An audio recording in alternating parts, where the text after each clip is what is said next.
Good evening, ladies and gentlemen. WeatherBrains 717 for the 14th of October, 2019. The pre-show, this is the magical time of the program where we do three things. We share boring personal stories, humorous anecdotes, and we say outrageous things. So welcome. It is time now for me to do a few little odds and ends that I cannot do until the live stream begins. Guess what I just saw in the monitor in front of me? A Christmas commercial. 'Tis the season. Yes. I guess October 14th to start doing Christmas commercials. Why not? So what I'm going to do here is drop the embed code into one of the pages that some people use, including our master control, which is across the way here.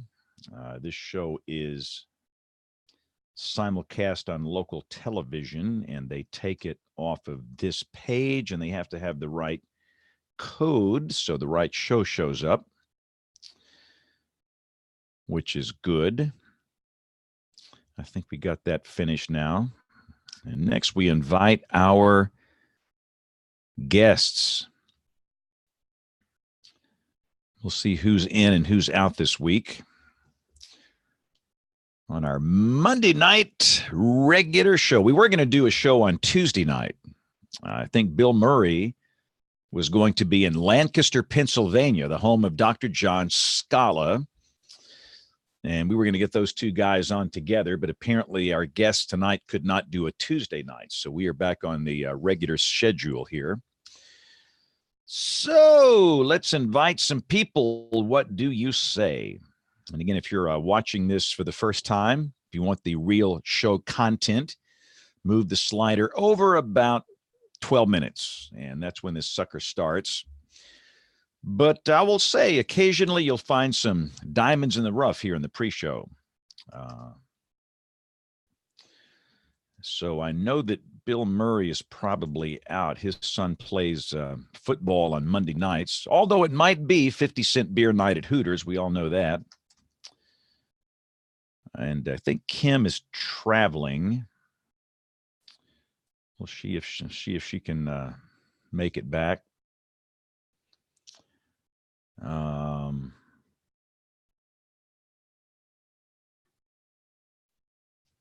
I think we've got everybody invited here, so let's just click the invite button and let's see if we can make some magic happen.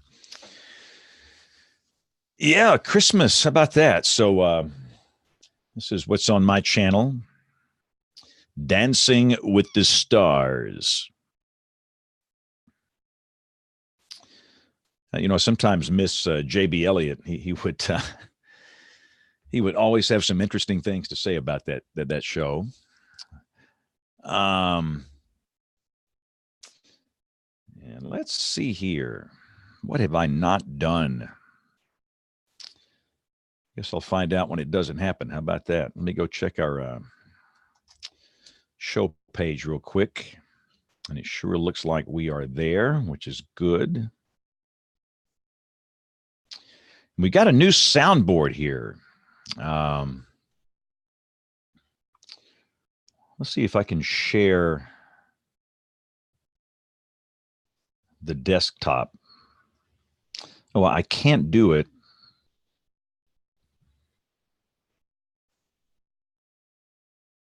Apparently, until I do this.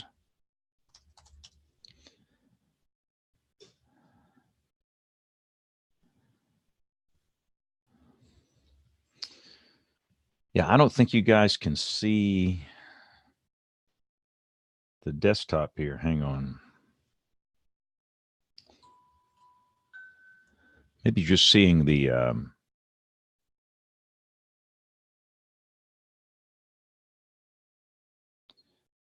looks like you're seeing kind of a blank screen there. Oh, well, let me stop this screen share thing. Hello, Troy.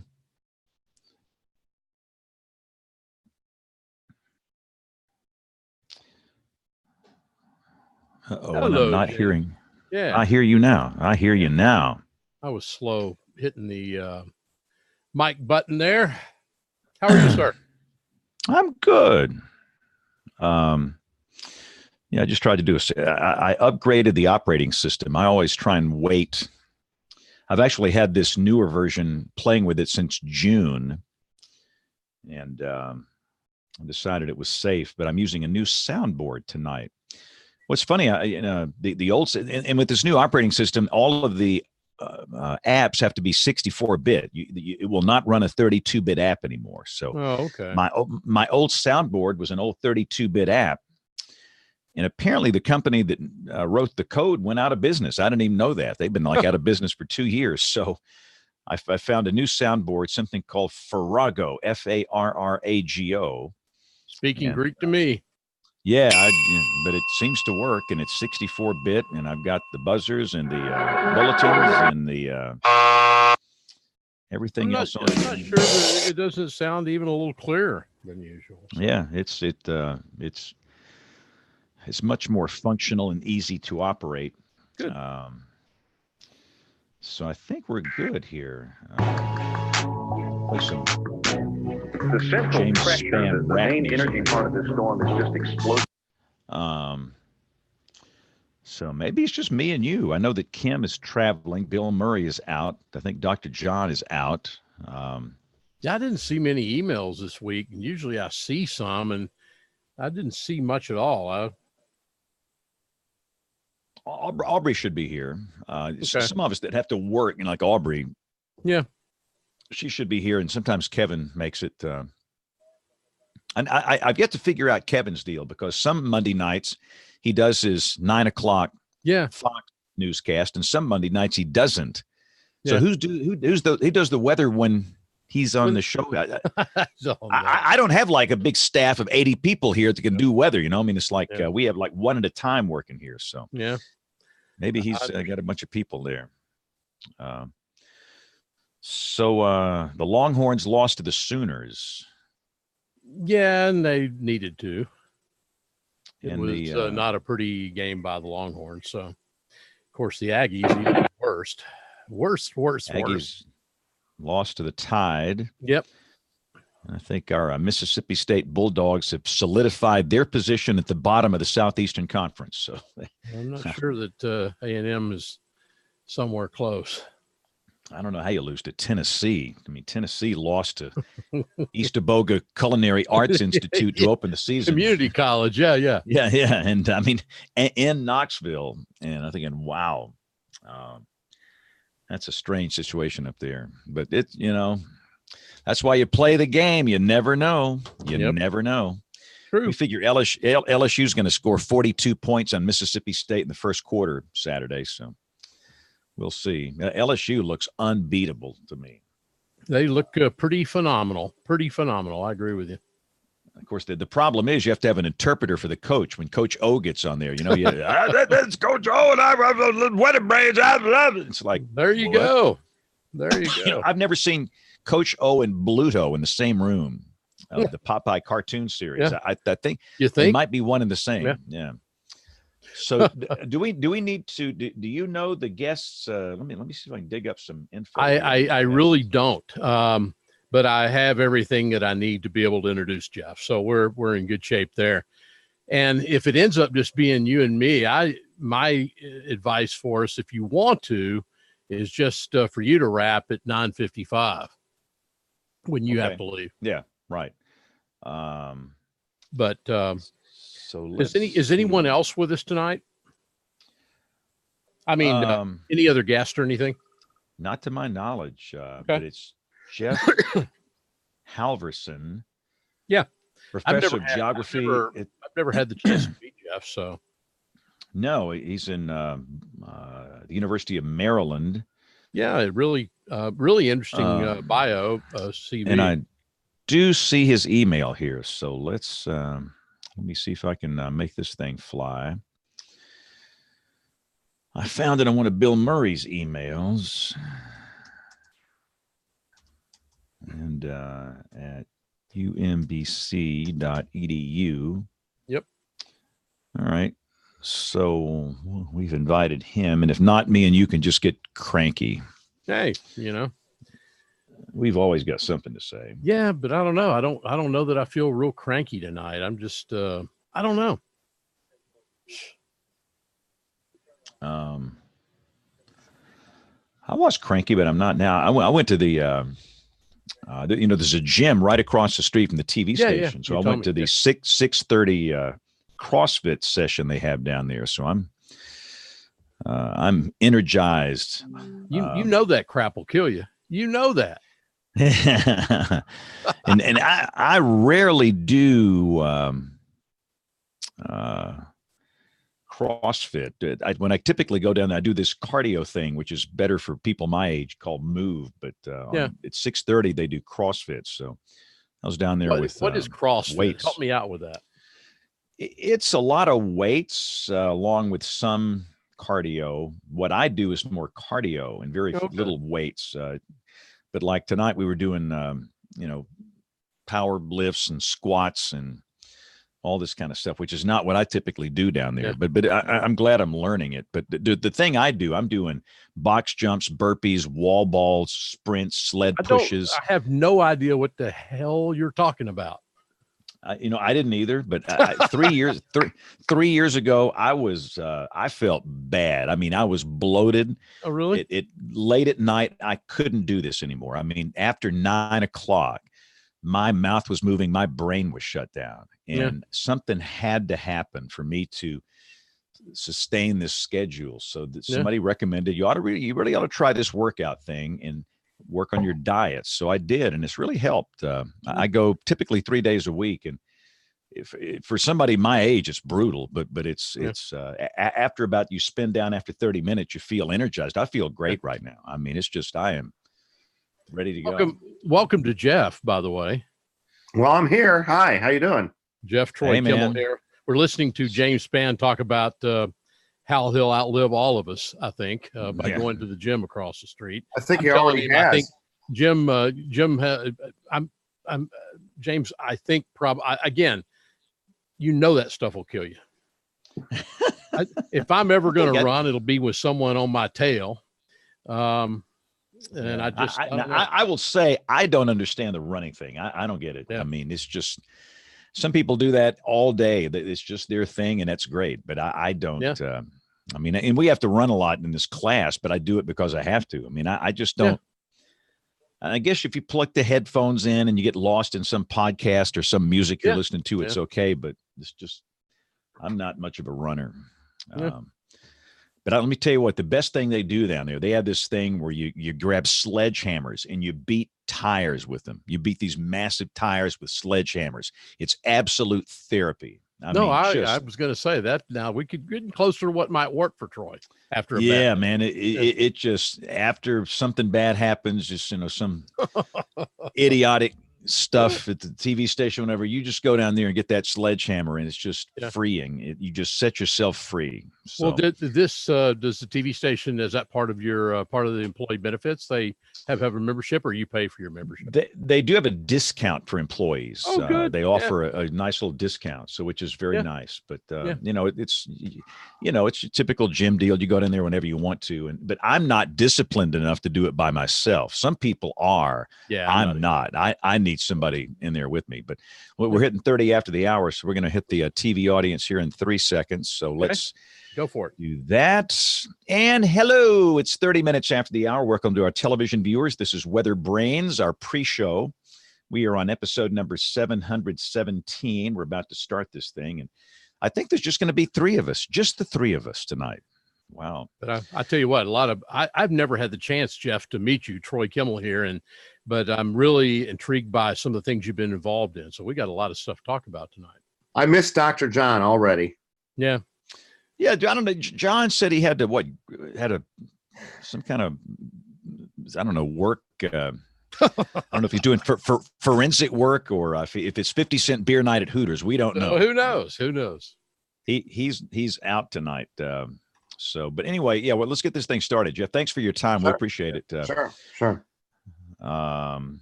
Again, I got to be sure I got my proper sounds going here. Using some one new piece of software for the audio. So, all right. So let's do recorder number 1. recorder number 2.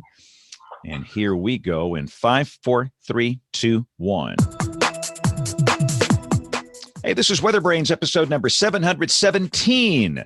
This is the weekly show that's all about weather for the 14th of October, 2019. And we are glad you are with us. And you know what? I just saw Troy on television, this little monitor right in front of me before we started the show, a Christmas commercial. No. 'Tis the season. Should be against the law. Should be against the law. Hey, man, it is what it is, I guess. I don't even know what it's for, but I saw all these snowflakes were flying and Christmas and sleds and, I guess it starts now. So, but yeah, we are into the very interesting time of the year for us. We're down here in the Deep South. We are approaching the beginning of our tornado season. And even people that live here don't think about it like they should. But in Dixie Alley, we have 2 distinct peaks of tornado activity. One is spring, and I think most people know that, March, April, May. The second peak is November, December, and we're just about there. In fact, we could see some strong storms here tomorrow. And so we're going from this triple-digit heat into a brief cool snap, and now into the severe weather season, Troy. So it is what it is. I sort of think about Alabama and where you are, and sort of use Rick Smith's how he classifies Norman's tornado season, January 1 to December 31st. And that would apply. I almost got to think that applies a lot in the South, in Birmingham, and in areas like the Southern U.S. Just say it'll never happen, and you'll see.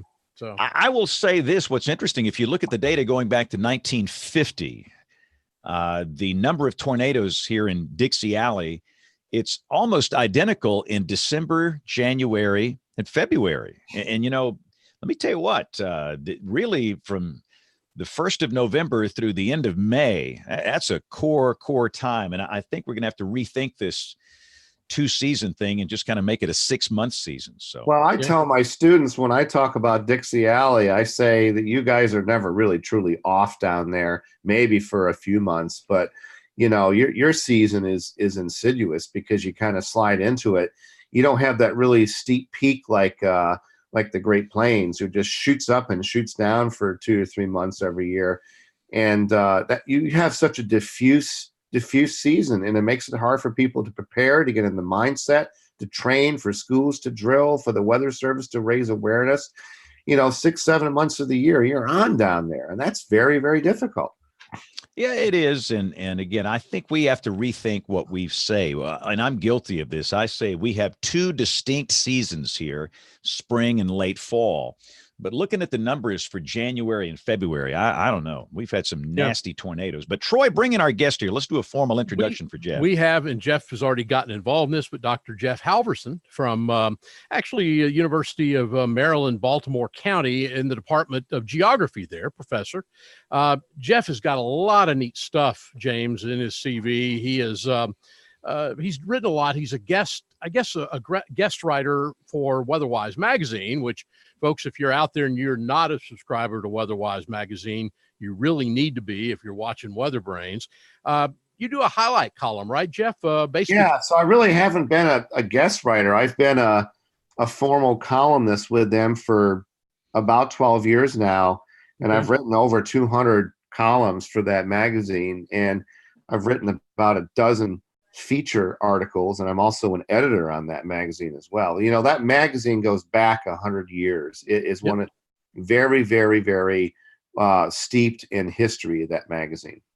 Well, one thing too that, James, I wanted you to be aware of, not only is Jeff an instructor, he is with WeatherWise magazine with the highlight section, but he has a big history as far as hurricane research missions in NASA.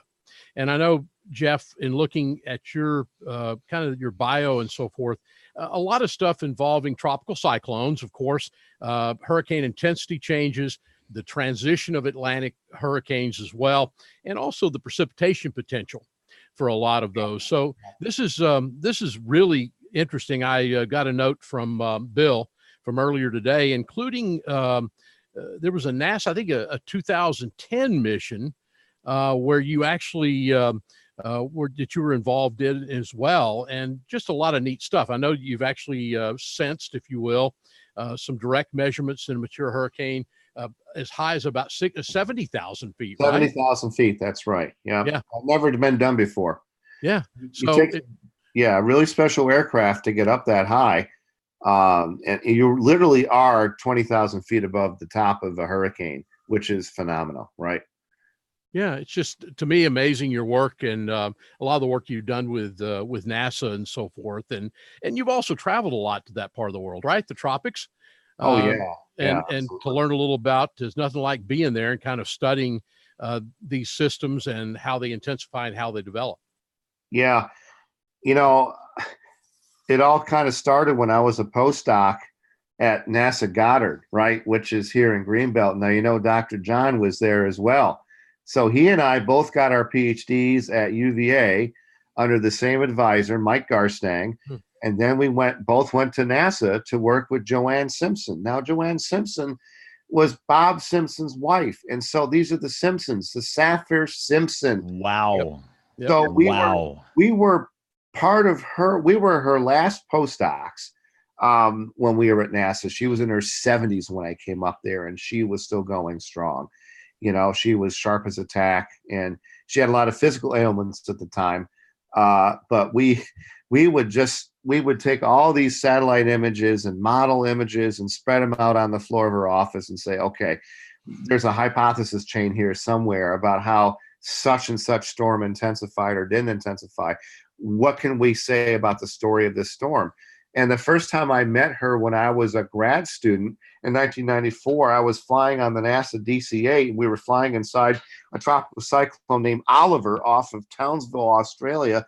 And this senior lady comes walking down the aisle of the aircraft. Of course, we're bouncing around, and we're hitting high turbulence, and I'm busy as hell shooting drop sounds out the back of this plane. And here comes this lady scientist wearing a one-piece flight jumpsuit. And she gets right over my shoulder and says, "Tell me what you're seeing."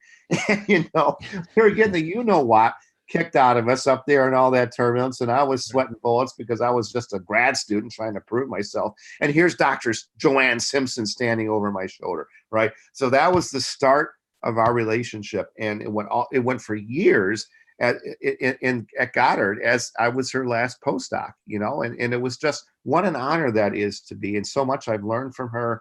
And, the prestige you get when you study under someone like that.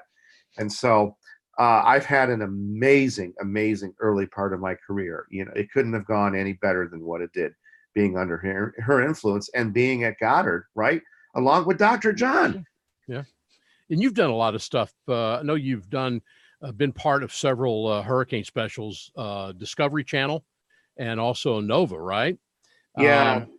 What they call it, a talking head. So if something bad was going to hit the United States when I was at Goddard, they would put us in the chair. That started at 5 a.m. And then we just went from east to west. As the West Coast woke up, we would go out and do the talk shows with all those West Coast shows. And so you'd be in that chair doing what are called live shots for 2 or 3 minutes with each market, with each meteorologist talking to you, and you get 30 seconds and boom, you go to the next one. You can't get out of that chair for something like 3 hours when you do those live shots. Tell me something about, and then I'm going to get back to some of this. I think individually get back to some of this, but you're also you're authoring right now, rather, a new undergraduate textbook in atmospheric hazards, right? Or severe storms for Oxford Press, right? I am so proud of that. It's with Oxford University Press. And, my whole mission is about education. And that's why I do so much with publications like Weatherwise and Capital Weather Gang and Oxford. We're in 6 years into a contract with this. We're finishing it up this fall. And the idea is that this textbook's going to go to press in fall of 2020.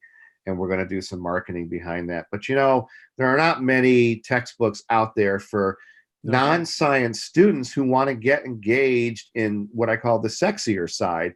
The storms, the headlines, right? And there are a lot of colleges and universities that realize, hey, we can get students interested in the major if we offer these type of courses for non-science majors, get them involved, get them interested. And by the way, they're going to learn some science along the way. See, that's the kind of, you sneak it in, right? Yeah. But it's it's real science. It's not dumbed down. We go back to first principles here.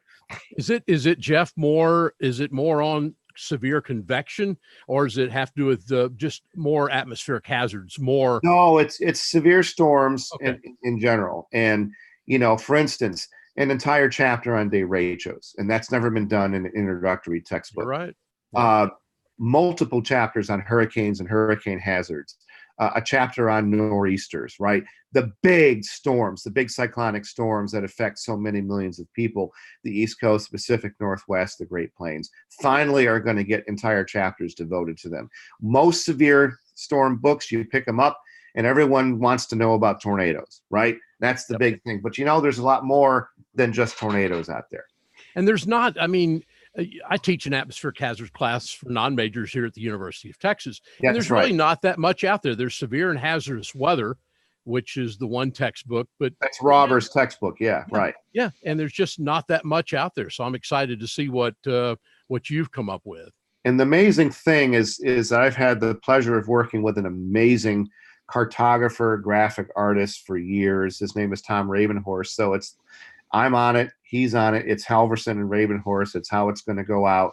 He's done about 500 pieces of original artwork for this textbook. You will not find these figures duplicated, copied from anywhere else. These are our original art figures for this book. How many pages do you think is going to end up being? 500 plus. Okay. I've got a lot of things to say about these storms, so get ready. So, but you would consider it to be a textbook that could be used for non-majors? Absolutely. Could also be used for majors as well. We spend the first 100 pages doing primer.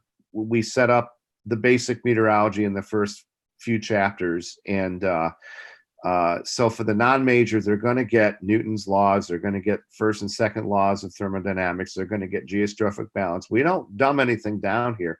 But by the same token, we want to get to the meat and potatoes really quick. Why does a student take a course like this? Because they're interested in something they read about Katrina in the paper, right? So exactly. let's not drive them away with 200 pages of dynamics. Understand. Yeah. And so that brings me to the WeatherWise stuff, because I back here somewhere in piles back here, I have my WeatherWise. Yay. And from all the years and the work that you've done, I assume that, Jeff, you come up with what you're going to cover. You sort of probably, I would imagine you have a list of things you want to cover in the next 6 months or something like that. You come up with your own ideas and submit them to WeatherWise? Well, the thing is, when you do these highlight columns, it's basically what has happened very recently. So, okay. There's about a 1 or 2 month lag at most on those. So I don't have anything kind of pre-formulated. I let nature kind of offer up. Then you got to pick and choose. Well, what part of the country are we going to highlight, right? And of course, I'm an East Coast boy. I'm a Mid-Atlantic boy. There's understandably a bit of bias there. But of course, what I have to say about that is there are very few places in the country that do not have the same variety of weather that we have here in the Mid-Atlantic. We get everything, literally everything. We don't get the worst of everything, but we do get the Whitman sampler throughout the year. But it is, I assume if you had a major event occur in California that you had some interest in, you could do a highlight section on that. Yeah. We'll do the Santa Ana, we'll do wildfires out there. If there's, a big Pacific Northwest cyclone, we'll talk about atmospheric rivers. Yes, absolutely. I'm always trying to be liberal about where I'm looking in the United States. Do you do subsidence or drizzle? That's the big question. No. JB Elliott would ask that if he was here. Subsidence or drizzle? Wow. Okay. Yeah. JB wanted to form a subsidence chase team, and he was going to be the head chaser for that. So they call that severe clear, right? Severe. Yeah, he never got to live out that dream. Yeah. So when you have you done anything though historic on the historic events a little further back, or are you pretty much, Jeff, going after the stuff that is more recent? Well, I do the historic events as part of full stories for WeatherWise. So we did Sandy, we did Katrina, we did any big storm of the last 10 years. I've done some type of a national impact event. I've done a feature story on that. There's one that you've done recently, and I saw this down the list today. I said, okay, I got to ask Jeff about that.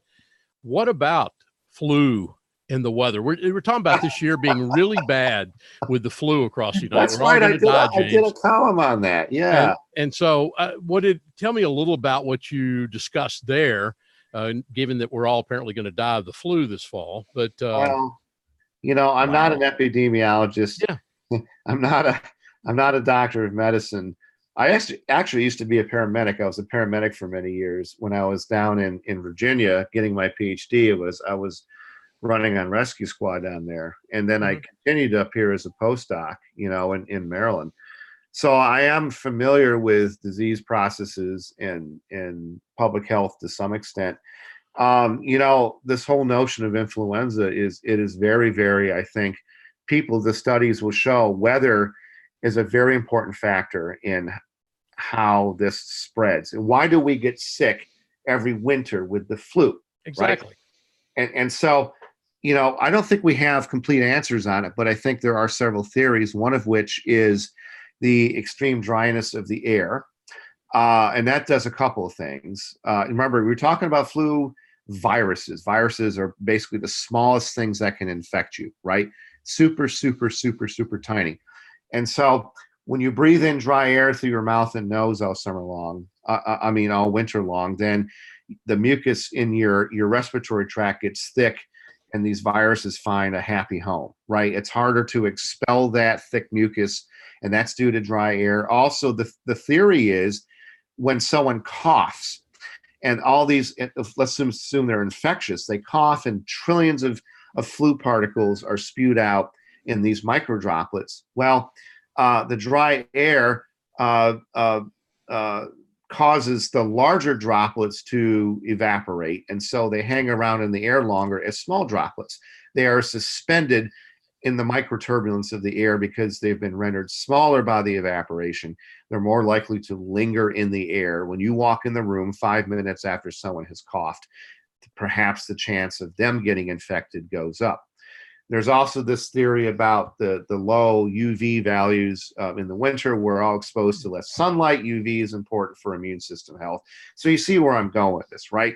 It's no coincidence that every year the peak of influenza spread and infectivity coincides with major changes in weather that last for several months. Oh, by the way, did I tell you everyone's indoors for several months? We're not outside breathing fresh air. We're breathing stale air that gets recirculated inside our workplaces and our homes. So, of course, we're going to get sick in the winter. And the same thing, of course, when you talk about being in a metal tube for 2 hours with all of your favorite friends on an airplane, and people wonder, and the air is what up there? It's very dry. So yes. What about what mom always, as a kids, we ran around barefoot, James, in the cold weather, and mom said we would catch a cold. It makes more sense. I mean, you run around, you're exposed to it. And what you're saying is that, it may have some basis in truth. I don't think it has anything to do with the air temperature. I think that's I think what it is the dryness of the air. Dryness of the air. That's right. Back then, don't run around and get cold. Well, I don't think it's temperature so much. Okay. It's humidity and low UV levels. So of all the articles that you've submitted, you've done a lot of stuff with the highlight section in WeatherWise. A favorite one, Jeff, with a story or something that has... When I did a big story on the 2012 Ohio Mid-Atlantic derecho. Right. And that I think is probably my favorite because it hit so close to me, and it came right through where I live at 11 o'clock at night of all times, right? And we got crushed by this thing, trees down everywhere, millions of power outages. And this was a storm that just steamrolled everything from between Indiana and the Chesapeake Bay. And I said, we got to talk about this because there was a paper in the Bulletin of American Meteorological Society. I can't recall who the author was, but the author made the statement that these derechos, the severe derechos, the ones that are really bad, produce comparable economic loss, property loss, and loss of lives to a typical landfalling hurricane over the east coast of the United States, or a large tornado outbreak. And you can appreciate tornado outbreaks and what they do and the economic toll of those, right? But this is a storm that is not a household term. At least it wasn't before 2012. Right. Then the Washington Post Capital Weather Gang picked up on it. Then it became a household term. Now everyone's afraid of the dreaded D word of summer. D word of summer. We don't utter that. Show title. Ever. That's right. Yeah. In a world. Yeah. Well, yes. but do you really think, and I'm sorry that Kim can't be with us tonight, because I know Kim is fabulous with this, you know? Yeah. And especially with you being professor of geography, do you think, this is the thing I wonder about, around here, and James, same way up there. Wind blows something down and there's a thunderstorm around, by God, it's a tornado that did it. Right. I can't tell you how many times, we get calls, James, you do too, and tornado hit here. Oh, really? Well, I don't know. We saw a lot of strong wind. Well, it blew the barn down. Well, did you see the tornado? No, but it blew the barn down. Oh, guess what? Here's the one. I heard the wind roar. It must have been exactly. Tornado. Yeah, exactly. That one too. Yeah. I like that. Right. Yeah. And there was twisting damage. It was twisted. It had to be a tornado. Yeah. Yeah. But really, we all deal with that, and then they get really mad. I mean, people get just livid. Oh, yeah. If you even suggest that it wasn't a tornado, they just go off the rails. So, yeah, I feel your pain. Yeah. No, but do you think you think after these derecho events that we saw and the ones that you documented back in 2012, yeah, people understand them? Jeff? I think we're better at it than we were, but still, I think the tornado is always the prevailing, harbinger of wind damage. And I tell my students, I said, you got to get up in an airplane and look at that. You got to be a forensic meteorologist for a few hours. You got to get up in a plane and look at the large pattern that's left behind. If it's narrow and convergent, it's a tornado. If it's divergent and broad, it's straight line wind. It's a downburst. It could be a derecho. Well, but what I tell my students a lot of times is at least the tornado has the courtesy of sticking in a path. These winds that you're talking about spread out. In the case that you documented, covered hundreds of miles. Yeah, but it's so there's two things going on there. There's the large scale straight line wind. Yeah, that's associated with the gust front, and that's like, and that was unmistakable on the Doppler radar.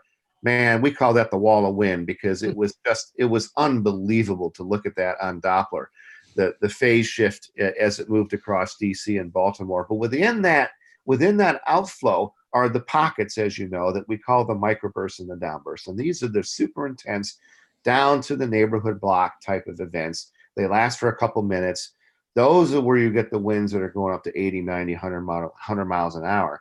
And, you can't even look at twisted trees. I'm told you can't use that unequivocally to diagnose a tornado, because all it takes is a little bit of a wind shear, a horizontal wind shear. Or one part of the tree is dead, the other part's alive, and so you're gonna get this asymmetric appearance to tree damage. It's, oh my God, it must have been a tornado. No, it's a lot of other reasons for not being a tornado. So that's the tough one you got to get past. Hey, let me ask you guys this. So let's talk about the warning process for a derecho. Yeah. So severe thunderstorm warning. I ask people this all the time. Let's say that your weather radio goes off, or you got an app on your phone and it goes off, and you are under a severe thunderstorm warning. Does anybody actually do anything? And I would say maybe 1 out of 100 would do something, but I don't think anybody does anything. So the question is, for an elevated threat like a long-lived derecho type event, do you go to severe thunderstorm emergency? I mean, how do you warn people? Yeah. So this, too bad we didn't have Kim here. This is I'm about to say shit. That's her thing. Yeah, that's her thing, right? And but she did it for the tornadoes, and I think we kind of need this for severe events in general. We've had this discussion at the Weather Service here in Sterling, which is the local office that serves DC. They're out at Dulles Airport. They bring in us broadcast meteorologists a couple of times a year, and they get us around the table and they say, Okay, help us with messaging, and what are your ideas about this? And so I had raised the point that sometimes you will have a tornado emergency, right? You know about that. That's rare. When you get the tornado emergency, it's like that's even beyond tornado warning. Sometimes, rarely, you will get a flash flood emergency. We had that for Ellicott City back out here in 2018. We don't have a derecho emergency. We don't have a severe thunderstorm emergency, but I think there are probably enough situations in the course of the year where you could warrant that. You could elevate the status of the wind threat. The thing about the 2012 derecho is we weren't sure it was going to survive crossing the Appalachians, right? This is always the thing with derechos that are approaching from Ohio, West Virginia. Are they really going to cause us a problem here? And do we pull all the stops out and warn everyone and say the sky's going to fall an hour from now and your life's at risk? Or do we hold off on that messaging? Because we often just don't know what these things are going to do.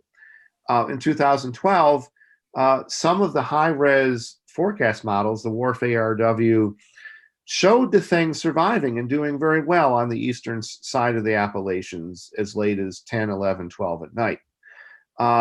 And however, we weren't really sure until we got that 8 p.m. weather balloon launch from Dulles, right? And when we saw that, we saw 5,500 joules of CAPE in that, and we said, oh, good God, it's going to get ugly around here.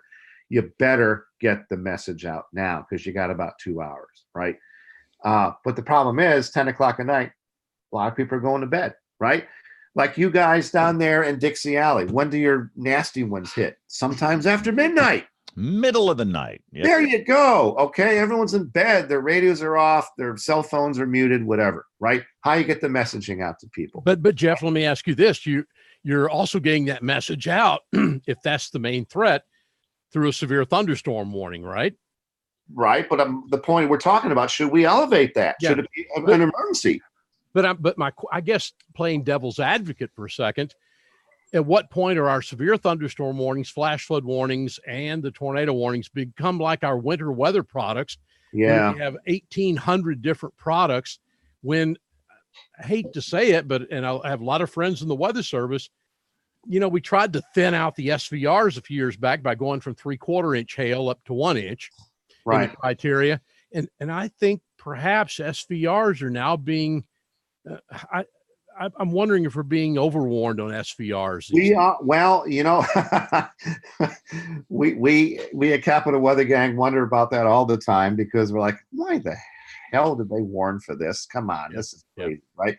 And so we see this, and we know that tornado warnings nationally are up to 75% overwarned, right? Because only 25% of mesos will produce a tornado, and so many of them are just based on meso detections, right? Not any real observation of a tornado. We know this. Not down here, but it's a national problem. We had that in 2011. The FAR was 83 here, 83. Which is insane. Wow. Okay, question for both of you. But it's down in the 30s now because the guys down here went back to basic science. When did and they're concerned about it. I guess my question for both of you is, are these? I'll be nice here. Are these CYA tornado warnings? Is the Weather Service doing this to protect themselves against? I mean, are we to the point in 2019 where the Weather Service would rather be wrong a few times and just hope they've at least got their rear end covered? Let me say this. The one thing I'm hearing from Kim and some of these social scientists, a high FAR might not be as big of a problem as we think it is. I think it's a big problem, but it doesn't matter what I think. It makes no difference. All it matters is the people we serve. And they're starting to give us some messages that just maybe it's not as big a deal as you think. I don't know, but yeah, I do think there's some CYA involved in this because, everybody wants a high POD. Everybody wants a POD of 97, man. But I think it's CYA, but I also think it's very steadily eroding. And again, which Kim was here because she could really tell us. But my hunch is that it just keeps eroding keeps chipping away at public confidence. It really does, you know. But here's one for you. And Jeff, this is something we've talked about in the past. You may have heard us. And I love Gary Woodall. He's a friend. He's a WCM up at Memphis at the Memphis WFO. But what they're doing in Memphis is interesting. In the middle of Dixie Alley, their warnings are stated like this. Paragraph number 2 says, at 3:14, a tornado is indicated with a severe thunderstorm, or a tornado is with a severe thunderstorm located near Tupelo. It's moving northeast. And they're issuing those statements. The word capable of is being removed from that part of the warning, Jeff. I see. And Gary and I've talked about this a little bit. I think it erodes public confidence, but at the same time, Birmingham and Memphis have a lot of that same problem with these tornadoes at night. And you know what? The numbers are unacceptably high. We ought to be able to do better with those. And maybe Memphis has something that may work. I don't know. Yeah. Well, capable and actual are very different things. And, then what they've done is they just simply removed the word capable from that second part. All their tornado warnings say a tornado is reported, or not reported. It doesn't say reported. A tornado is shown with a severe thunderstorm near a city, but the word capable, where you say a thunderstorm capable of producing a tornado, the word capable of has been removed. Yeah. Right. Huh. So I still go back to the original point. What do people do when they hear a severe thunderstorm warning? I don't think they do anything. So you've got a derecho coming through Memphis, coming down toward Tupelo in the shoals with 100-mile-per-hour widespread winds, knocking down trees left and right. And you got people in mobile homes, and those trees are going to go right through those things, and it's going to kill somebody. You got people driving around, and that's another and they're on the roads, and it's like you can't issue a tornado warning because there's no tornado involved here. So what is the messaging protocol? And I think it comes down to just us. We've got to get on all of our platforms and be bold and just lay it out. Severe warnings are too broad because it could mean one of three things. It could mean a wind, a hail, or a tornado, right? And so that's very, very non-precise. Tornado is very specific. Tornado warning, you know what you got to look for. You know what you're going to get. With severe thunderstorm warning, God, is it going to be the lightning? Well, that's not a criteria, but a lot of people probably think it is. Am I going to get a flash flood here and can't drive? Well, maybe, but that's not a criteria of severe thunderstorm warnings. And the other thing is, a lot of times here in the DC area during the cool season, we have these what I call high shear, low cape HSLC convective storms coming through. These things are a big deal, I understand, in the Southeast. There's a lot of people that have looked at these things. These are convective lines without lightning, or very little lightning, but they have mesovortices in them. They spin up. They produce these EF0s and EF1s, right? These are getting severe thunderstorm warnings. Where's the thunderstorm? There's no thunder, right? These are showers. There's rain. They're rain showers, exactly. Yeah. So what do? Do you would issue a severe convective alert? What the hell is that? No one's gonna. Come on, severe shower alert. Yeah. And here's the other problem with those things.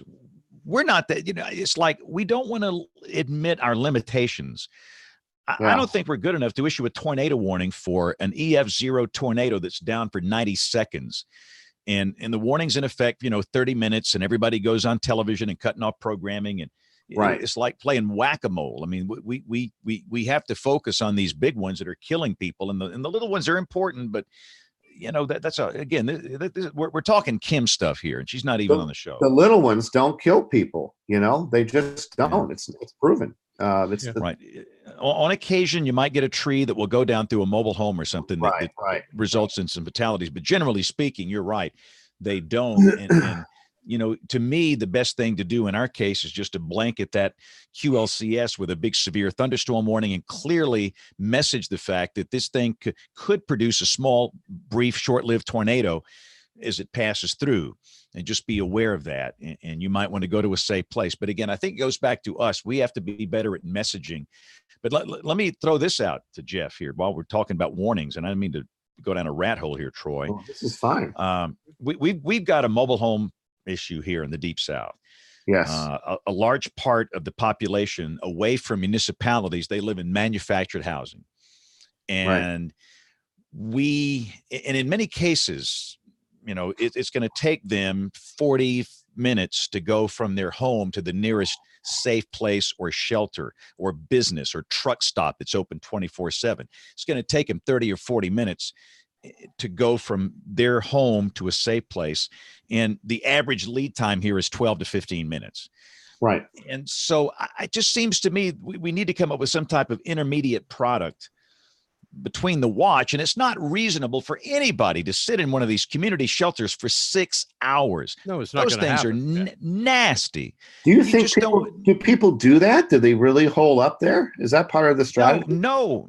I don't think anybody will. And I've heard some people suggest, well, if you live in a mobile home, you need to go into a shelter during the entire tornado watch. Nobody's going to do that. You might try it one time and you get so frustrated, you'll never do it again. Right. So we got to come up with something between a watch and a warning, because we can't give them, again, the average lead time here is 12, 13 minutes. And the thing, I mean, it's going to come down not so much to the meteorology, like you say, James. It's going to come down and, Jeff, geography. We're in geography. My department's geography. Yours, we study people. And somehow we have to get them to understand risk and how to make a decision. And it's like James said, if you go and hang out in one of those shelters for 6 hours, it'll probably be the last time in your life you ever do that, because you'll never do it again. That's right. Never do it again. Because 9 out of 10 times it's not going to verify. Absolutely. And so I think this is a tremendous issue, a tremendous hurdle, the psychology of risk perception. Yeah. There's probably 24 reasons why people don't act on what they're being asked to do or suggested, and trying to understand that is I think at the crux of this.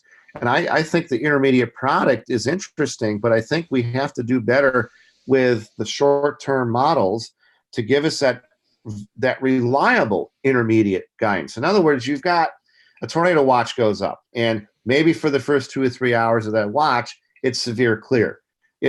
There's a few Q in the sky, but that's it. Nothing is going on, right? So then you get the line of thunderstorms. Then you get the cluster of storms. Well, if the model could tell us that maybe line A has tornadic potential, but line B does not. And I saw something for the first time last year. The Storm Prediction Center, in their mesoscale discussions, I can't remember what outbreak. I think one of the big outbreaks in the Southern Plains. It was the Alabama. I thought it was the Alabama update. They were going out with statements that were saying the model guidance suggests that this cell will become tornadic over the next 2 hours. I've never seen them put that out before. And that was Lee County, Alabama, that James, right? I mean, that was that event, right? Right. The mesoscale discussion was this big. It was very, very small. And I'm like, it was the MCD, Yeah, the MCD, but they were doing stuff that I'd never seen before. And my understanding was, talking to the Sioux out at Sterling, Steve Zubrick said, he had heard something about them piloting something last year where they were trying to do this very short fuse, now casting guidance from the models. So maybe that's the nucleus, the genesis of this intermediate thing you're looking for. Yeah, and I think it's part of a culture change at SPC. I think they understand this, and this is going to morph into what we need. Yeah. But I mean, it still doesn't eliminate the fact that we have too many warnings. People are confused when they hear the terminology. Then you get down to how they get that weather information. Hopefully they're tuned to 3340 if they're around Birmingham, because I know that James will take care of them. But, the question is, how do people get the warning? I don't think people understand that you should have 3 ways of getting weather information at least. Well, Louis Uccellini told me a couple of years ago, and maybe some of this came out of Kim's research. Basically, when the warning goes out, that the first thing on people's mind is not sheltering. That is not the number one thing that they are considering. It's things like trust but verify. So you text someone, you call someone, hey, did you hear something about this warning? Then you go look outside, you tune into the TV. In other words, you're not acting, you're just hanging around waiting for more information, right? They're seeking confirmation is That's what they're it. doing. You saw that, guys. Right. You saw that in the excellent report on the Joplin tornado. Oh, Where it went through and quoted the guy that he had like what they called 8 or 9 identifiers, and the last one was the tornadoes coming down the street at him. right. And it was excellent that situational report the Weather Service issued. It pointed that out. Of course, you couldn't see Joplin because it was buried in a rain curtain the whole time. Right. So there was no seeing nothing with Joplin. Right, but I will, again, this is my passion. Where we are, and I don't have firm research on this. I wish we did. I would say that in my state, which is in the core of Dixie Alley, less than 5% of households have a NOAA weather radio. Less than 5%. Everybody's got a smoke alarm. It's the law. But if you live here long enough, you're going to have more close encounters with tornadoes than fires in your lifetime. And yet, only 5% of the population has a weather radio. So we have to do a better job of getting those into homes. And I think the Weather Service needs to solidify for us, is weather radio going forward going to exist in 5 or 10 years? Very good point. Not So because the they should have gone to storm-based warnings on those things a long time ago. Exactly. And they've got GPS chips all over the place that you could put in inexpensively. It's not that hard to do. And Bruce isn't at Midland anymore, but right. the Midland people, they say, we're ready to go. We're waiting on the Weather Service. And so somebody somewhere needs to decide, are we going to get this thing modernized and move it forward, or is just going to die? We need to know that, because we're still promoting weather radio. You know what I think is, we're going to have another big event one of these days. We will continue to have these occasional big events, and then there'll be a decision to move forward. But you're right. There's been little decision in Washington about how that, at least what I've heard about the future of weather radio. If you say maybe 5% of people in Dixie have got those NOAA radios, what do you think that percentage might be in Oklahoma or Texas Panhandle? I don't think it's much different. It's higher. I'm going to wager it's higher. Why? Because they have awareness campaigns out there. They have, every year they go through drills and education, because it's a short, clean, prescribed tornado season. It comes, it goes, it's over, it's tidy. You are diffuse down there. It lasts for over half a year. How do you get people focused? We work hard on getting, we've been promoting weather radio for so long. And I think part of the problem, it's not storm-based. That thing goes off, and people, they don't know how to program it, and it goes off too often. There are too many false alarms. And I've heard people say, I threw mine out the window like a Frisbee, because every time it rains 100 miles away, it goes off. Yeah. And that's why they really need to get those things storm-based, where if you're in the polygon, it's going to sound, and if you're not, it won't, which is how WEA works on phones. And that's the other problem we have here, is that a lot of people have turned off wireless emergency alerts on their phones because they don't want to get Amber Alerts. Or silver alerts, right? Silver alerts. Right. And those things are aggravating to them. And goodness gracious, if your child is missing, you would want me to know. I want to help. I want to be on the lookout. We have an active Amber Alert in my market now. It went off Saturday night about midnight. Right. And I was asleep. My wife was asleep. We woke up, we looked at it, and I went and posted it, across all the social media platforms. But we have a lot of people that are turning off WEA. So you got no weather radio. You've got your wireless emergency alerts turned off. You don't have an app except for the one that came with your phone that's not going to warn you. And we've got a problem still today with reaching people. And again, it goes back, and I don't even want to go down this rat hole, because I could go down this rat hole for a long time. It goes back to Siren Dependency. The United States has a problem with Siren Dependency. People are in love with them. They think they're sexy. Maybe they like the way they sound or the way they look, or there's some weird attraction to them. But people honestly think, and most people where I live, this is one of the most tornado-prone parts of the world, that they are going to find out a tornado's coming in advance by hearing some siren, even if it's 3 a.m. and their family's asleep. Yeah, my point is, are they going to hear that during the third stage of their REM sleep at 2 a.m? Yeah. No, listen, they've never been effective at reaching people inside any building, a home, a business, a church, a school. They reach a limited number of people outdoors. And again, to me, that's the number one issue we have. It's siren dependency. And I have put my soul on the line. I've been so mad at these things. I want to take them down and burn them. That way, you know that you won't hear them, and you have to go get a weather radio, or you've got to have WEA turned on your telephone. And you watch these TV stations all over. They'll pitch to some live reporter, and the news, some blow-dried boob on TV will ask the reporter, well, can you hear the sirens sounding? That's not the story. I mean, no, you can't hear these stupid things. I mean, what is the point? It's almost like they were covering sirens sounding instead of covering the weather. What's happened here? Hey, right, listen, I'm done. Sorry. Thank you. That was very impassioned, by the way. I love to see that. And Joplin, did they turn the siren off? I thought, if you read Jim Smith's book, is that his name? Mike Smith. Mike Smith. They turned the siren off, didn't they? Because they were afraid of it overheating and burning the motor up. Yeah. And I think other folks let them know pretty quickly it needed to be on when this thing had passed on by. But but I wonder about the WEA stuff, James. They're fixing to make that decision on flash flooding, and they're not going to use it. The plan is not to use it in regular flash flood warnings. They're going to use it WEA only in flash flood emergencies. But the number one killer really in the U.S. is around the world, besides heat, is in many cases flooding. Exactly.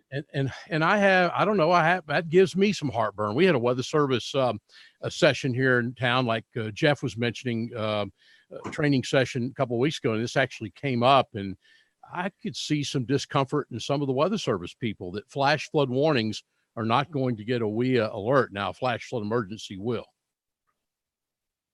You know, we had Ellicott City here. I don't know if you've heard about Ellicott City, which is you're shaking your head. Yes. Yeah. You know, this was the proverbial 1,000-year rain event. By the way, the second 1,000-year rain event in 18 months, because Ellicott City got hit 18 months earlier with a same magnitude event.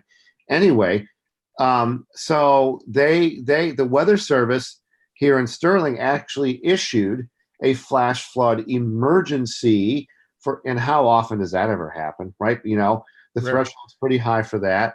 And guess what Ellicott City's doing now? They have installed sirens.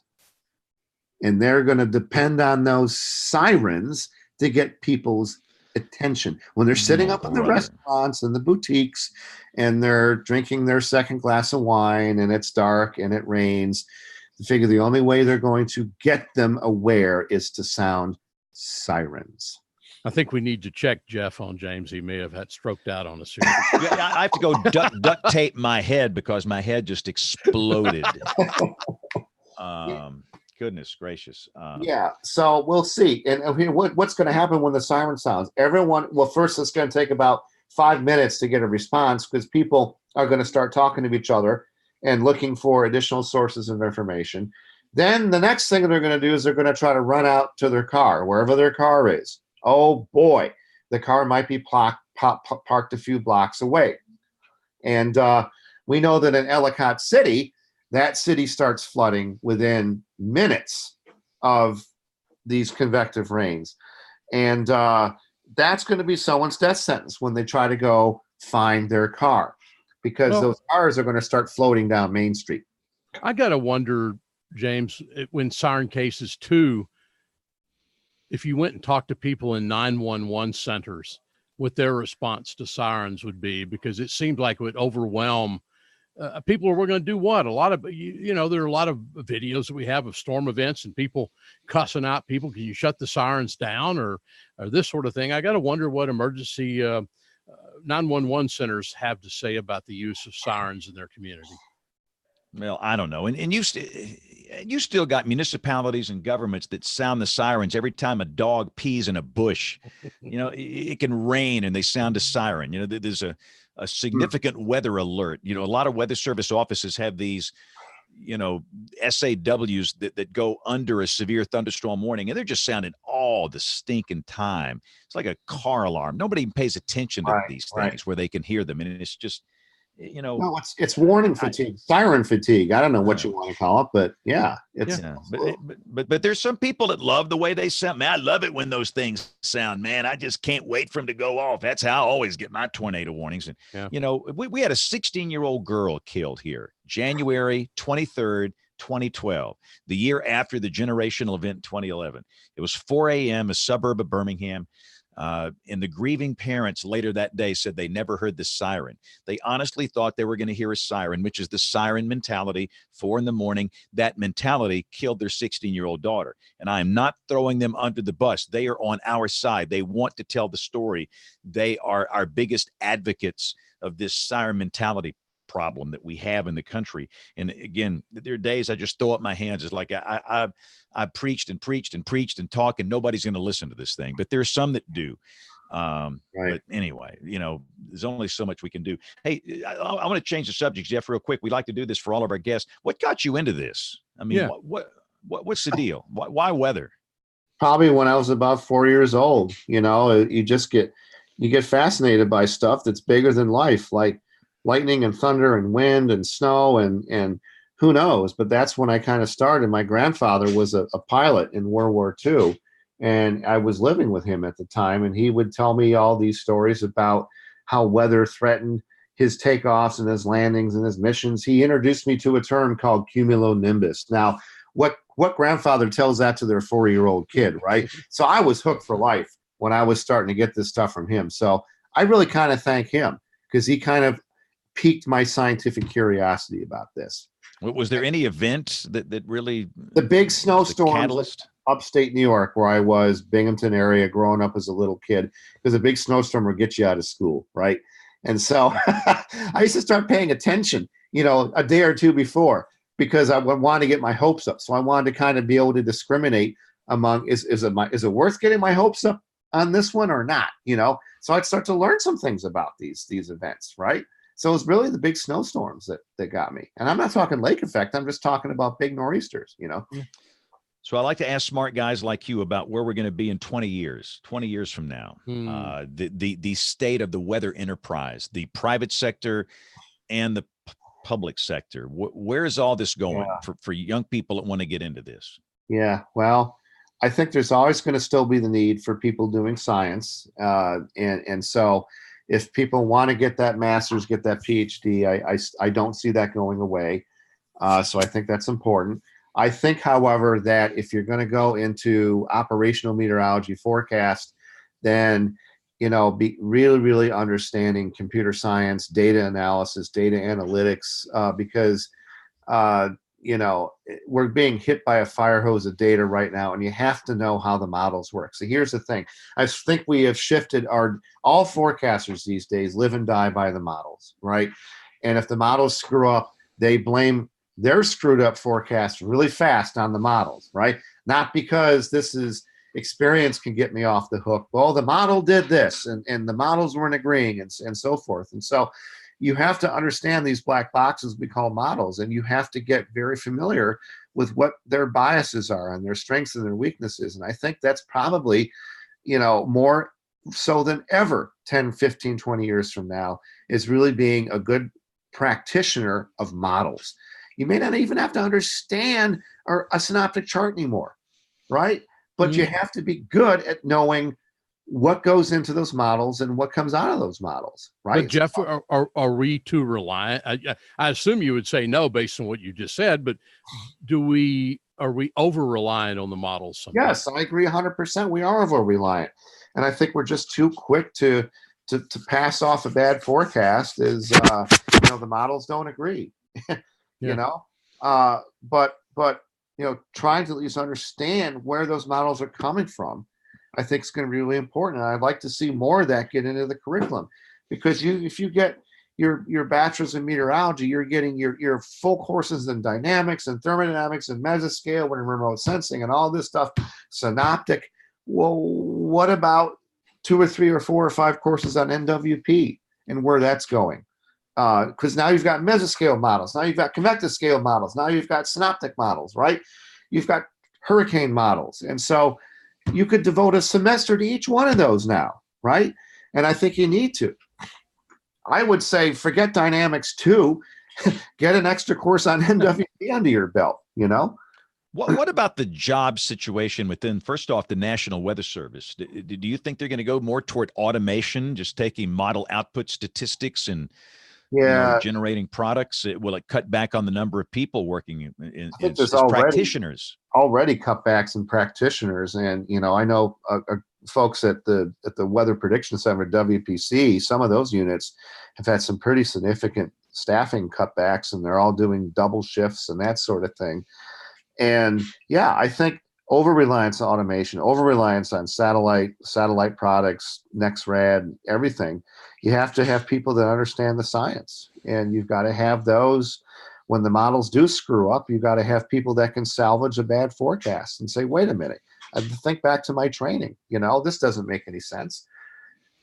Is this model really verified? What about I was going to ask about the private sector, James. Where do you think that goes, Jeff? And where does that's the next question. Yeah, I mean, the AccuWeathers of the world, and that's why I need Dr. John here, right? You need his perspective on this. I think a lot of it's going to shift more in that direction. Here's the problem: you're going to have different groups competing with each other, and maybe issuing contradictory statements from time to time. Everyone's going to have a Doppler in their backyard, and you're not going to have congruence on these warnings like we do today. Everyone's going to become their own kind of expert. Is that good though? Well, maybe it is. I don't know. That's a good question. I mean, to hear different, that's what we're so careful about now. And the National Weather Association, the AMS, both have statements talking about how the Weather Service should be the sole issuer, if you will, of watches, warnings, and advisories. And what you're kind of telling me, Jeff, is you think maybe we're going to start getting a little more of that type guidance out of the private sector. Of course, private industry, and the AccuWeather does do that for private industry and people that are their customers. We have. It's not just AccuWeather. It's also some of these outfits that put the NWP up there for subscriptions. It's WeatherBell. It's Capital Weather Gang. We're all doing forecasts now, right? We're getting Capital Weather Gang goes on the air. We have video appearances, and so that's another group with a stake in the fire that's telling you what we think is going to happen, right? So I think slowly you're seeing an increase in the number of groups that are doing this. In other words, the media is becoming very diverse. I think that the question, though, for routine weather days, that's fine. Everybody's got a different opinion. That's great. But on days when the weather is dangerous and life-threatening, in my opinion, it would be better to have a simple, unified message. I agree. We're all going to communicate it differently, and people can choose a source that they'd like to hear it from, but they're going to hear the same message no matter what source. Like if they're getting it off the Capital Weather Gang live stream, right. A TV guy, radio guy, weather service, whatever. It should be pretty much the same idea, because you introduce confusion, then nobody's going to know who to believe. Well, wasn't that an issue in Joplin? There were 2 different offices that were issuing the warnings on this tornado, and there was a huge source of confusion because the warnings weren't agreeing with each other. I recall that from Mike Smith's. So even within one entity such as the Weather Service, not having that critical coordination because multiple groups were capable. Well, each group could access the same Doppler, right? And they had maybe a different interpretation or maybe a similar interpretation, but the lines of communication somewhere got crossed. So let's talk about people that want to do what I've done for 41 years, the broadcast. what does this look like? Most people right now, and we're doing the show Monday night at 10:30 Eastern. Most people at their house, they're watching Netflix or Amazon Prime. They're not watching ABC, CBS, NBC, or Fox. Times are radically changing. The business model is changing. What does the broadcast meteorology business look like in 20 years, Jeff? I think a lot of it's probably the Capital Weather Gang kind of model. I think a lot of it's blogs.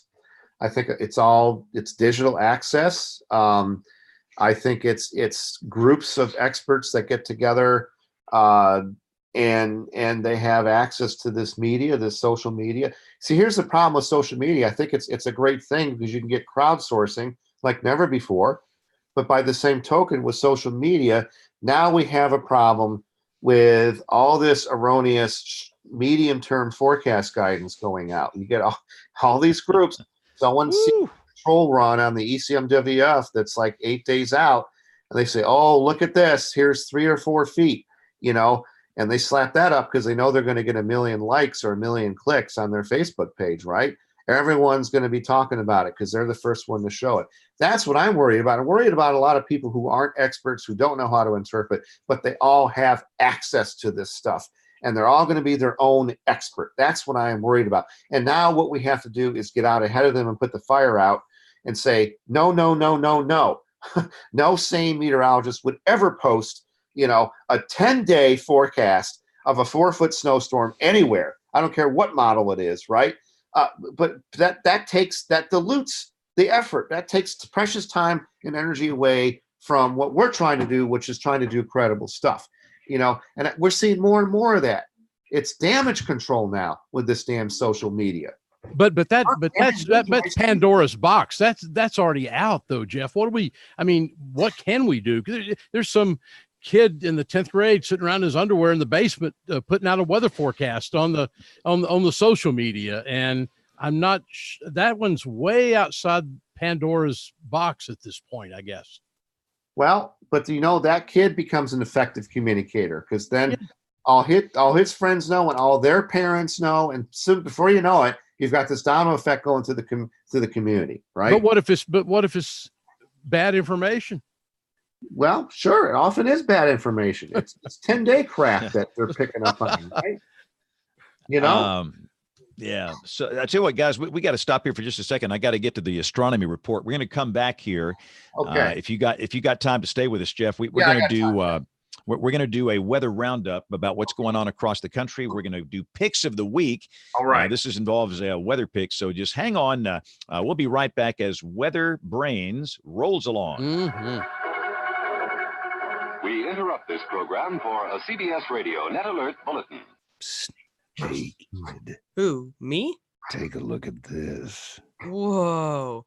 This professional-looking graphic says there'll be a largest of all time, record-setting, polar vortex-induced superstorm developing in the upper Midwest, converging with a never-before-seen southern stream mega shortwave over the southeast, merging with an out-of-season Category 7 tropical system off the northeast coast, encountering an omega block-induced 1,250 millibar cold air high-pressure bubble over the northeast, affecting billions of people in March 2017. You know what it means, don't you? Chicago, 3 degrees above absolute zero.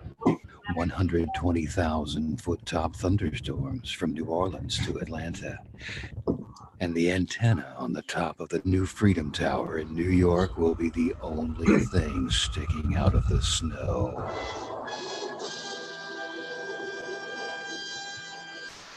Whoa. I need to share this professional-looking graphic on my social media accounts right away. Where do I find it? Right here on the International Weather Authority Service Facebook page. Remember, friends don't let friends share ridiculously long-range forecasts on social media. Only you can prevent social meteorology hype. This message from the Ad Council and anyone with a lick of sense.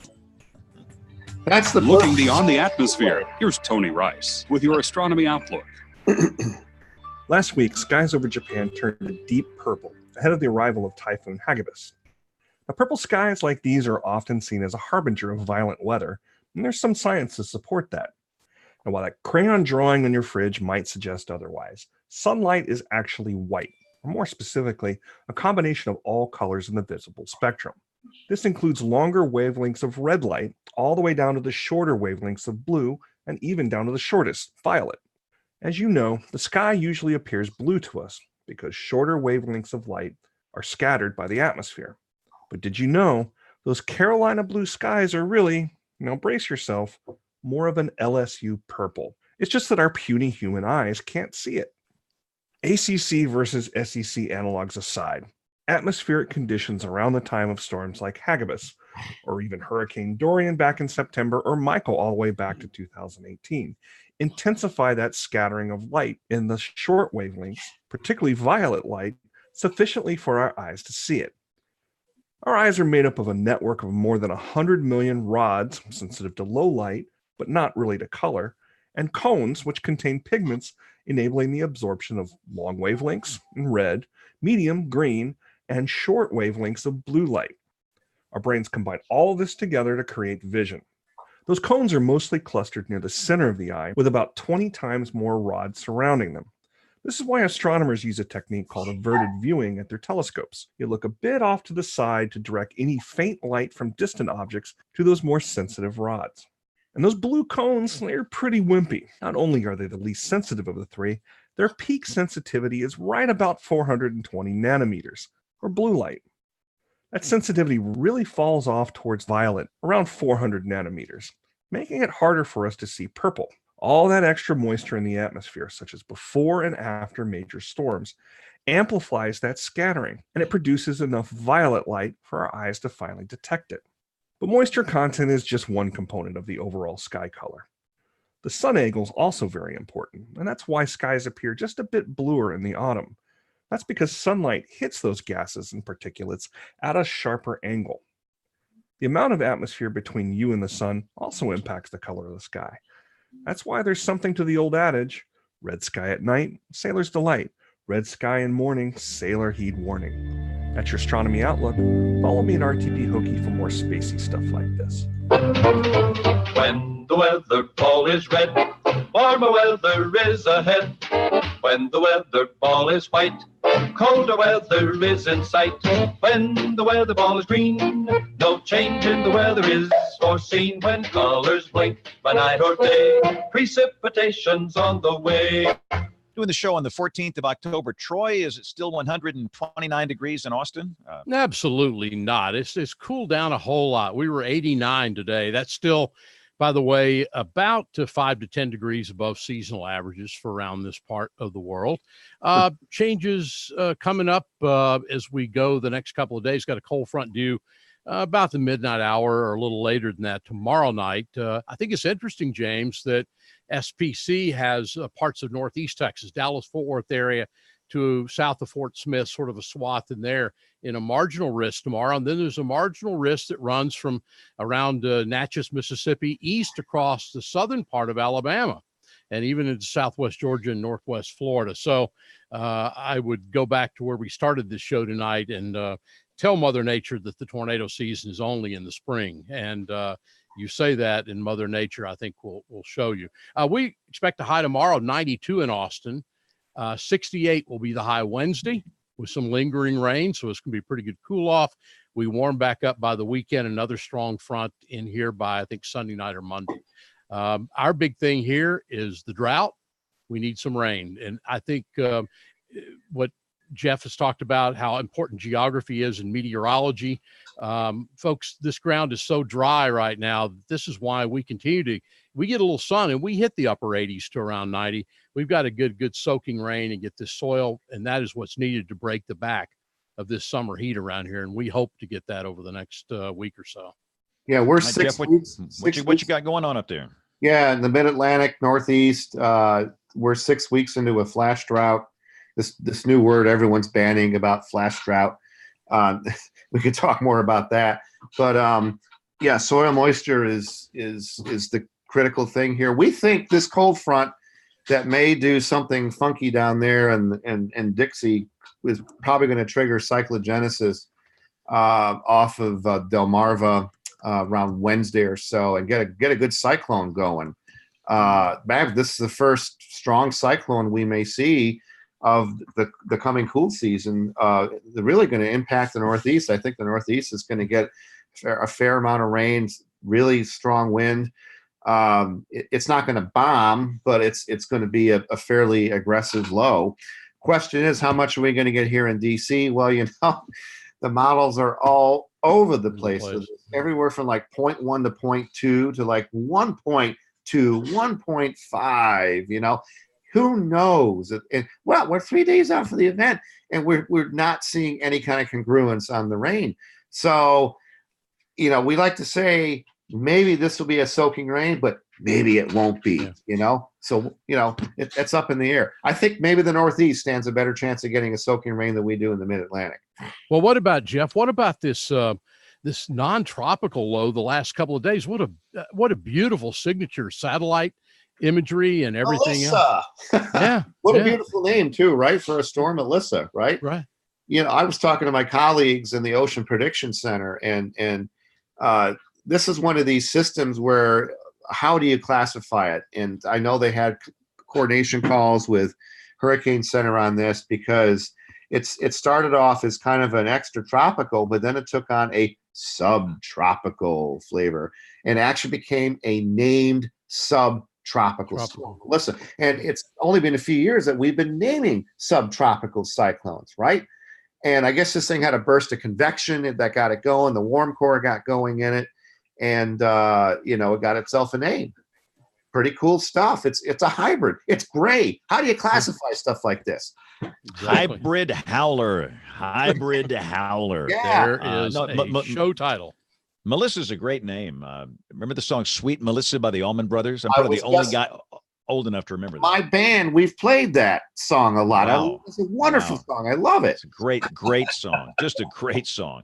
But down here in the Deep South, we actually have a low-end tornado threat. Troy mentioned this. Down over the southern half of the state. The surface-based Cape jumps up to about 1,200 joules down there below this front. And if you look at the forecast soundings, there might be a couple of storms that try and rotate down there. So be a very interesting day to watch the southern part of Mississippi, Alabama, Georgia, south of that front. But the good news for most of the Deep South down here, it's a good soaker. In fact, we're kind of getting into a pattern of more frequent rain producers, which typically happens in late October, November. It looks like it's happening a smidgen early this year. So hopefully for that part, there's a pattern shift coming. It kind of looks like that a bit. Yeah, it sure does. And again, it just looks fairly active here. And we've got the little system that's coming off the coast of Africa that should become Nadine. What's that in storm? Some. Anyway. I don't know. More than likely, it's going to get 15. Yeah. Yeah, 15 is going to get the next name, but it looks like it's going to gain latitude and stay over there. So, all right. So, and again, Aubrey is not here. We'll do a double email segment next week, but knowing that I am the lead here, so let's go to our picks of the week. This can be anything related to weather. This can be a website. This can be hardware. This can be software. And I sent mine in. This is interesting to me. I didn't even know this product existed. The guys at WPC, this is Greg Carbon and his gang. Yeah. They have a product called WSSI, not WSI, but WSSI, which is the Winter Storm Severity Index. And it's in theory, it's not operational yet. A lot of times these guys like SPC and WPC, they'll introduce these products that are more experimental. So they do have it available in the public web, and my link will be a link to the new WPC WSSI Winter Storm Severity Index. All right, Troy, what's your pick of the week? Well, you know me, I either don't have a pick of the week or I pick it at the last minute. I wanted to bring this up. If you have not seen it, I don't have the web address, but everybody can find it. The 8-14-day outlook from the Climate Prediction Center out this evening shows that pattern shift that Jeff is talking about, if you're to believe this, with a pretty good swath of at least below average outlook temperatures through the central part of the country. In the West, California gets very warm, according to this outlook, the 8-14 day. The only bad thing, and this makes me want to take away my pick of the week, the 8-14 day outlook, is they're slotting a big area dry, at least leaning toward drier conditions over the central and southern plains. By the way, Birmingham in that 8 to 14 day outlook, very wet. 80%. Very wet. That very, dark very green. wet. In fact, but if you sent some of that to us, James, people in Austin, Texas, and, maybe send a little bit to Jeff, we would appreciate that. Just there a you few. go. Right? Just Ring the bell. Ring the bell. All right, Jeff, what's your pick of the week? Go, man. We tried to stall as long as we can. Go. So I want to put a plug in for the folks at the Ocean Prediction Center, OPC. They are a branch of Weather Prediction Center. They're right here in College Park, Maryland. But they are kind of the unsung heroes in my mind. They handle storms that are often out of sight, out of mind here for East Coast folks. These are fish storms. These are ocean storms, winter cyclones, Shapiro-Kaiser storms. They are nasty. These are horrible storms that raise 40, 50, 60-foot waves. And this group does a fabulous job raising awareness and putting out some amazing imagery. Go to their Facebook page. Go to Facebook Ocean Prediction Center. And they always have something interesting. It's like the storm of the week that they're highlighting. And a lot of these storms generate hurricane force winds, even though they're not tropical. They never will be tropical, but they've got 70, 80 mile an hour areas of wind embedded in them. And, so much of our commerce depends on ocean shipping. It's those huge, huge container ships full of those seatainers, 1,000, 2,000 seatainers for ships. Guess what? It's cruise ships like Anthem of the Seas starting to get caught up. Everyone wants to take their winter cruise, right, and escape and get to warmer. Well, guess what? Sometimes there's a bomb cyclone or a nor'easter in the way. Uh-oh. And so you never know what interesting thing you're going to see out in the Atlantic as we come into the cool season. My plug is pay attention to them. They're doing some amazing stuff. They do. All right, Jeff, so plug away. Plug Capital Weather Gang, whatever you want to plug. Go. This is your plug time. Go. Of course, Capital Weather Gang. I mean, we're kind of we had Jason on the show here a couple of weeks ago during the NOAA mess. Yeah. But I like to kind of say that this is a deeper level of weather and meteorology and climate, and because it's the science behind it a lot of the times. It's yes, we do forecasting, yes, we do recaps, but a lot of it's a deep dive, right? And we try to be impeccable about the science. We really, really do. We kind of police each other and monitor what each other is writing. We have 12, 13, 14 writers, all scientists, all meteorologists, degree meteorologists working on this stuff. And it's right up there with the Cat 6 website, in my opinion. Cat 6 does a fabulous job with explaining things. They tend to, do a lot of tropical coverage, as you know. But because of Jeff Masters and his whole tie to the hurricane group. But of course I'm going to plug Capital Weather Gang. And because you're going to get a science education when you read our stuff. And a lot of adults desperately need a science education out there. Well, let me get you to also, and I do this there's personal gain in this for me because I want to know, but do we have a working title yet on the Oxford University Press textbook yet, Jeff? Well, it's basically severe storms and their environmental impacts. So it's not, that's my geography hat, right? It's not just the storm, but what's it doing to people in society, right? And that's going to be the thrust behind this. Well, when is again approximately the release date on that? Fall of 2020. It's going to come out fall of 2020. Okay. So, and I'll come back and promote it for you. I'll send you it, man. We'll have you back. Do it. So here's the deal. We got to put a bow on this show, but thanks a lot for listening. WeatherBrains is typically on the air every Monday night at 9:30 Eastern, 8:30 Central. You can watch it at live.bigbrainsmedia.com.